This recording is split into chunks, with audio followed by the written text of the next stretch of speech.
Signature item দেখেন, signature item. হ্যাঁ signature.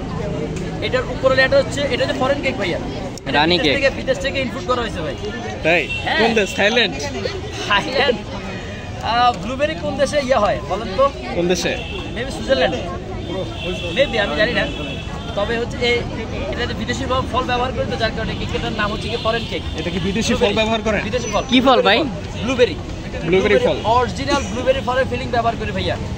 আমি যদি একটু বের করে দেখাই, আপনারা হয়তো এখানে পেয়ে যাবেন। এই যে দেখেন, এই যে মাঝখানের লেয়ার, এই যে দেখেন, এই যে সামনে দেখা যাচ্ছে। ফলটা কি একদম গুঁড়া করে করেন? এটা জ্যাম দেওয়া থাকে। এই যে আপনারা এই যে দেখেন, এই যে এখানে দেখা যাচ্ছে ওই যে লাল লাল। হ্যাঁ, লাল লাল সাইডে দেখছেন। এই হচ্ছে সেই ফরেন। ফরেনটা কেকে কতটুকু আসলে ফল ইউজ করা? আমরা পুরো একটা কেকে প্রায় 30 বাংলাদেশে না, এগুলো আসে হচ্ছে গিয়ে প্যাকেটজাত করে, কেজি একদম ফ্রোজেন করে, বা আমরাও যখন হচ্ছে গিয়ে যখন কিনে নিই একদম বরফের চাক, সেটাকে ঠান্ডা করে তারপরে এগুলো ব্যবহার করতে হয়। আমার যতটুকু ব্যবহার করো, বাকিটা আমরা একদম ডিপে রেখে দিতে হয়।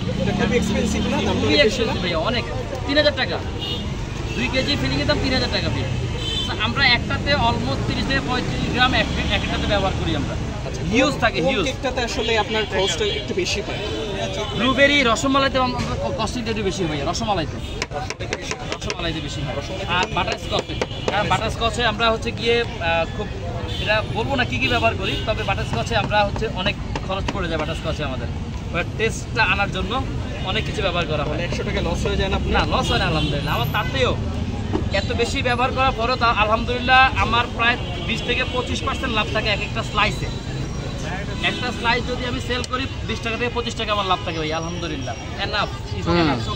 চকলেট দিব অবশ্যই ভাইয়া, প্লিজ আসেন না ভাই, আমি তুলে দিই, এত কষ্ট করে আসছেন।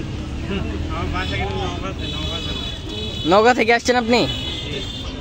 আচ্ছা, আমি খুবই সামান্য একটা মানুষ ভাই, ভালোবেসে আসছেন, সারা জীবন দোয়া করুন ভাই। সারা জীবন দোয়া করুন, ঠিক আছে? থ্যাংক ইউ ভাইয়া। জাকির ভাই, হ্যাঁ ভাইয়া, কিছুদিন পরে তো বলবো যে জাকির কেক বিক্রি করে লাখপতি থেকে কোটিপতিতে চলে গেছে, তখন কি হবে? না আসলে এরকমটা না, কারণ এখানে এত এত কোটিপতি হওয়ার মতো মানে বেচা কিনা হয় না আসলে।